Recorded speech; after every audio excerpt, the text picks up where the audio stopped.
A brighter moon.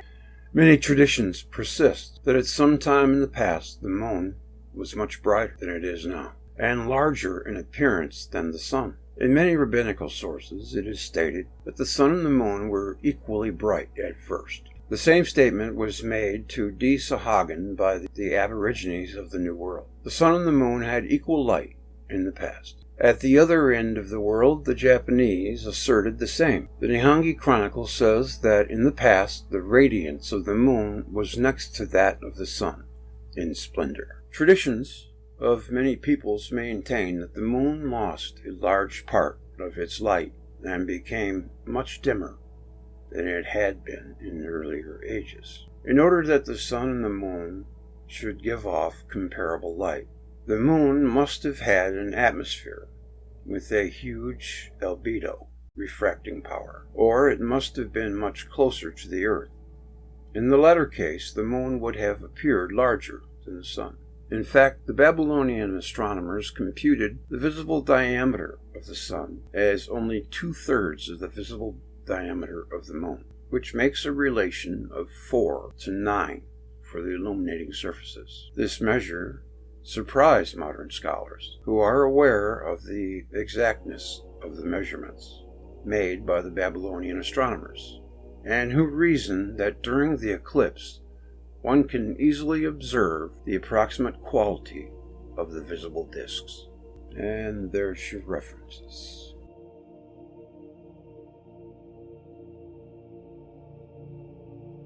The worship of the moon. Because of its size, and also because of the events which accompanied the first appearance of the moon, many ancient peoples regarded the moon as the chief of the two luminaries. The sun was of smaller importance than the moon in the eyes of the Babylonian astrologers. The Assyrians and the Chaldeans referred to the time of the moon god as the oldest period in the memory of the people, before other planetary gods came to dominate the world ages. The moon was the supreme deity.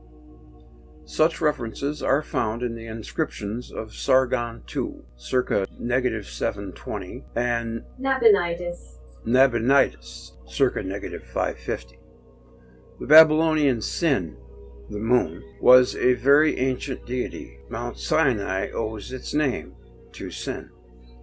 The moon, appearing as a body larger than the sun, was endowed by the imagination of the peoples with a masculine role, while the sun was assigned a feminine role. Many languages reserved a masculine name for the moon.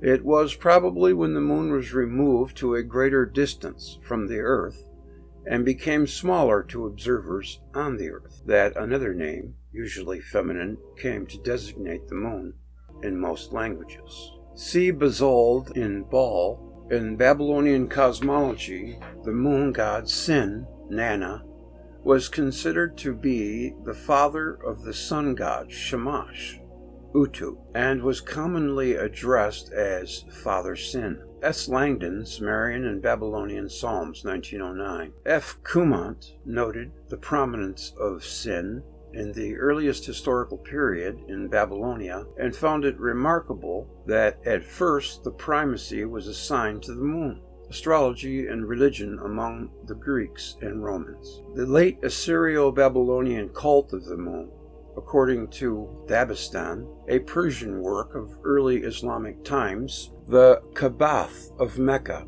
was originally dedicated to the worship of the moon, on moon worship among the ancient Arabs. Also, the Greeks regarded the moon as of greater importance than the sun.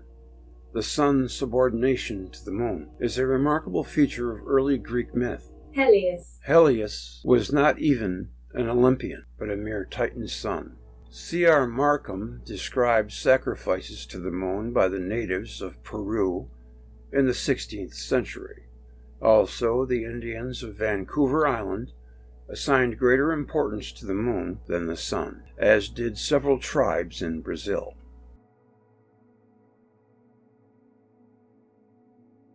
The Deluge. The scriptural deluge is regarded by historians and critical exegetes as a legendary product. The legend of a universal deluge is in itself a myth and cannot be anything else. It is most nakedly and unreservedly mythological.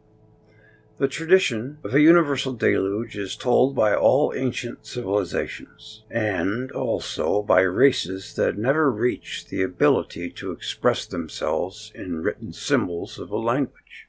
It is found all over the world, on all continents, on the islands of the Pacific and Atlantic, everywhere. Usually it is explained as a local experience carried from race to race by word of mouth. The work of collating such material has repeatedly been done, and it would only fatigue the reader were I to repeat these stories as told in all parts of the world, even in places never visited by missionaries. The rest of the collected traditions are also not identical in detail, and are sometimes very different in their setting from the Noah story, but all agree that earth was covered to the mountaintops by water of the deluge coming from above, and that only a few human beings escaped death in the flood. The stories are often accompanied by details about a simultaneous cleavage of the earth. In pre-Columbian America, the story of a universal flood was very persistent.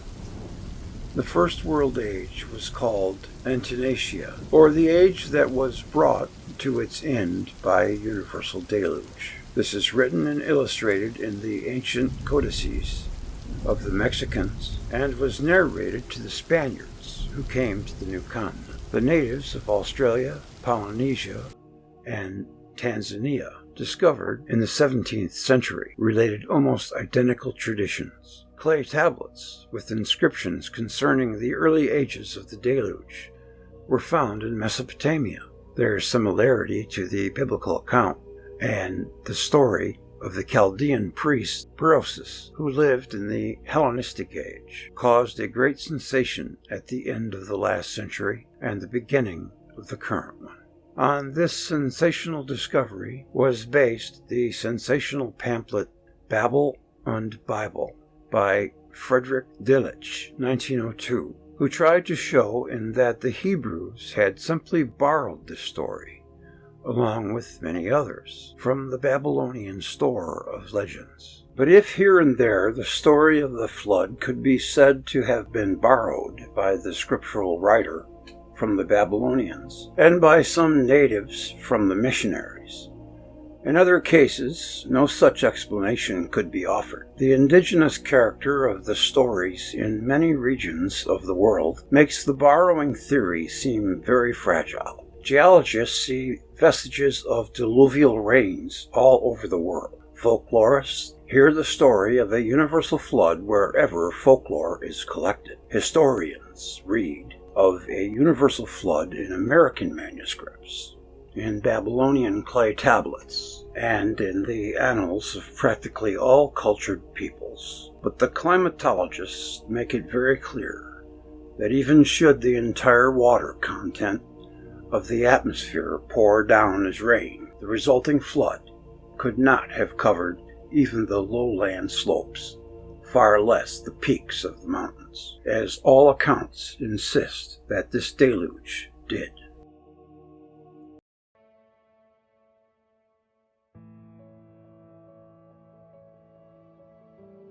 William Whiston and the Deluge. The years 1680 and 1682 were years of unusually bright comets. Many pamphlets were printed, especially in Germany, on the imminent end of the world. At the very least, great catastrophes were expected. There was nothing new in such prognostications. In earlier centuries, and also earlier in the 17th century, comets were regarded with awe, and every possible evil effect was ascribed to them. Thus, a scholarly author, David Hurlesius, published in 1619 a discourse on a comet that had appeared shortly before in 1618, and enumerated the calamities that this comet and comets in general bring with them or presage. Desiccation. desiccation of the crops and barrenness, pestilence, great stormy winds, great inundations, shipwrecks, defeat of armies, or destruction of kingdom, decease of great potentates and scholars, schisms and rifts in religion, etc. The portents of comets are threefold, in part natural, in part political, and in part theological. David Herlesius also quoted Cicero. From the remotest remembrance of antiquity, it is known that comets have always presaged disasters. Presaged. From the remotest remembrance of antiquity, it is known that comets have always presaged disaster. The fear and even horror caused by the comet of 1680 was just beginning to calm down when, in 1682, another great comet appeared. Edmund Halley, or Halley if you wish, was 26 years old when this comet of 1682 appeared. He had experience in astronomical observations and calculations, having spent time on the island of St. Helena, cataloging there 341 southern stars. He had observed the transit of Mercury and made pendulum observations. Now he calculated the orbit of the comet of 1682 and predicted its return in 1759. Actually, the periodicity of comets was not first discovered by Halley. The ancient authors knew that comets have their time of revolution. Seneca wrote in his treatise De Cometis, in some respects still the most advanced discussion of this subject, that the Chaldeans counted the comets among the planets. A comet with a periodicity of about 70 years was known to the rabbis. Nevertheless, only little aware of the works of the ancients, the modern world acclaimed Halley to be the discoverer of the periodicity of comets. However, this acclaim came only after his prognostication realized itself. The comet of 1682, or Halley's Comet, returned in 1759. It came somewhat retarded on account of its passage near the planets Jupiter and Saturn. This delay had been calculated, though not quite accurately, by Halley. On the grave of Halley these words are engraved: "Under this marble peacefully rests Edmundus Helenius, LL.D., unquestionably the greatest astronomer of his age." But when Halley offered his theory of the periodicity of comets, and of the return of the observed comet after 75 years, this theory was not received immediately with enthusiasm. Yet in the mind of a contemporary mathematician, the idea of a periodic return of comets was the beginning of a broadly developed theory of the origin of the world and of the nature of the deluge. William Whiston, born in 1667, published in 1696 his New Theory of the Earth. In this book, he claimed that the comet of 1682 was of 575.5-year periodicity, that the same comet had appeared in February 1106 in plus 531 in the consulate of Lampadius and Orestes, and in September of -44, the year of Caesar's assassination. Whiston further asserted that this comet had met the Earth in -2346 and caused the deluge. Whiston found in classical literature references to the change in inclination of the terrestrial axis and ascribing it to a displacement of the poles by a comet of the deluge, concluded that before this catastrophe, the planes of daily rotation and yearly revolution coincided, and that, therefore, there had been no seasons. He also found references to a year consisting of 360 days only, and although the Greek authors referred the change to the time of Metreus and Thyestes, and the Romans to the time of Numa, circa -700. Whiston ascribed these changes to the effect of the Earth's encounter with the comet of the Deluge. Whiston thought that the Earth itself was once a comet. Whiston was chosen by Isaac Newton to take over his chair of mathematics at Trinity College in Cambridge, when Newton, after many years, retired in order to dedicate himself to the duties of President of the Royal Society. Whiston, like Newton, was a Unitarian. He was also close to being a fundamentalist. He was certain that only one global catastrophe was described in the scripture, that of the deluge, of the phenomenon described in the book of Joshua. He wrote, "The scripture did not intend to teach men philosophy or accommodate itself to the true Pythagorean system of the world. It is difficult to say what caused Newton, who selected Whiston as his successor, to oppose Whiston's election to the membership of the Royal Society. We have another similar instance, a century later, when Sir Humphrey Davy, the mentor of Michael Faraday, conducted a strenuous campaign to keep Faraday from being admitted to the Royal Society, of which Davy was president. So much jealousy in them ranks. But the very idea of a periodicity of comets, gleaned by Whiston from Halley, was not yet accepted. In 1744, a German author wrote, "It is well known that Whiston and others like him who wished to predict the comings and goings of comets deceive themselves and have become an object of ridicule by the entire world." Still later, Whiston was ridiculed by Georges Cuvier, himself a proponent of a catastrophist theory. Whiston fancied that the Earth was created from the atmosphere of one comet, and that it was deluged by the tail of another. The heat which remained from its first origin, in his opinion, excited the whole antediluvian population, men and animals, to sin, for which they were all drowned in the deluge, except the fish, whose passions were apparently less violent. Some references. In the 2nd century of this era, Rabbi Joshua said, "There is a star which appears every 70 years and misleads the captains of boats," and it has been suggested that this statement is a reference to Halley's comet.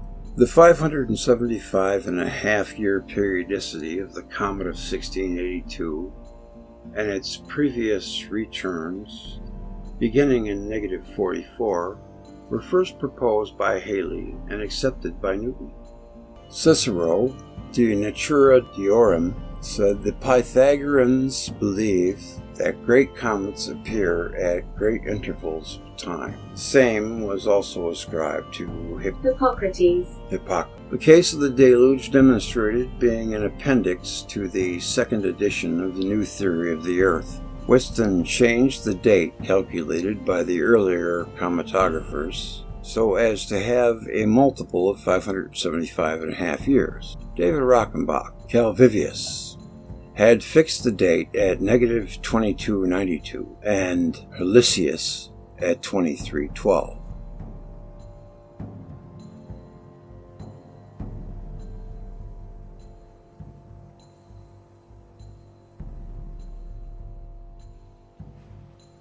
Deluge and the Comet. The idea that a comet heralded the deluge was not new with William Whiston. It is found in several earlier authors, the so-called cometographers and chronologists of the 17th century. But they only described the appearance of the comet at the time of the deluge as a matter of fact, and did not deduce any theory from it. No causal relation was seen. It was more in the nature of a coincidence. New in Whiston was the identification of the comet of 1680 as the comet of the deluge, and the perturbatory effects on the position and motion of our planet, ascribed by him to the activities of the comet. Finally, his general theory that the Earth itself was once a comet. The author, whom Whiston names as his source, was J. Hevelius, whose Comographia was published in 1668.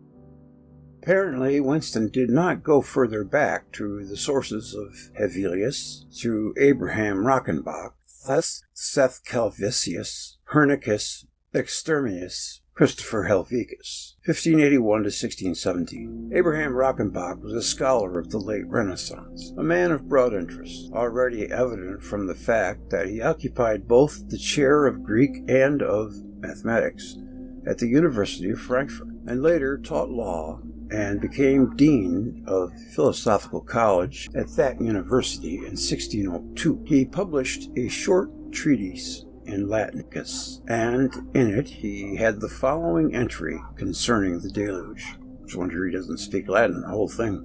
In the year of the creation of the world, 1656, after Noah had attained the age of 600 years, 3 days before the death of Methuselah, a comet appeared in the constellation Pisces, was seen by the entire world as it traversed the 12 signs of the zodiac in the space of a month. On the 16th of April, it again disappeared. After this, the deluge immediately followed, in which all creatures which live on earth and creep on the ground were drowned, with the exception of Noah and the rest of the creatures that had gone with him into the ark. About these things is written in Genesis chapter 7. Rockenbach lived and wrote nearly 100 years before Whiston. What were Rockenbach's sources? He did not let us know. He referred to them at the beginning of his treatise, claiming that it was based on information extrabationist from most trustworthy and the most ancient of the early writers. We have already occasion to quote from Rockenbach in connection with the comet that shone during the Exodus. There he refers only to Pliny, although he probably used other sources besides. Letus, Servius, Hephaestion, and Jontinus wrote about comets, and Servius mentions also the writings of Empestor and Petrosirus, although we may never be certain of the sources on which Abraham Rockenbach and other cometographers drew in mentioning a comet in connection with the deluge. The great medieval rabbinical authority, Rashi, was probably among them. Rashi wrote concerning KHIMA, a celestial body mentioned in Job 9:9 and 38:31, and in Amos 5:8, that it is a star with a tail, or a comet. In Talmud, KHIMA is associated with the deluge, and this seems to have been the source of the cometographer's assertion. The comet appeared in conjunction with that event. The question now is, what was KHIMA, and what was its role in the deluge? Was it really a comet, as Rashi thought? And there are the references. Rashi is an abbreviation for Rabbi Isaac ben Solomon. He lived in the south of France in the 11th century. His commentary to the Bible and to some parts of the Talmud is still regarded as the most authoritative in the field of rabbinical knowledge, which has great authorities in every one of the 20 centuries since the beginning of the rabbinical learning. Till today, Rashi's commentary is supplied to many Hebrew editions of the scriptures and Talmud. And worlds in collision, the comet Typhon. Thanks for listening. Thanks for listening. Thanks for listening. Thanks for listening. Thanks for listening. Thanks for listening.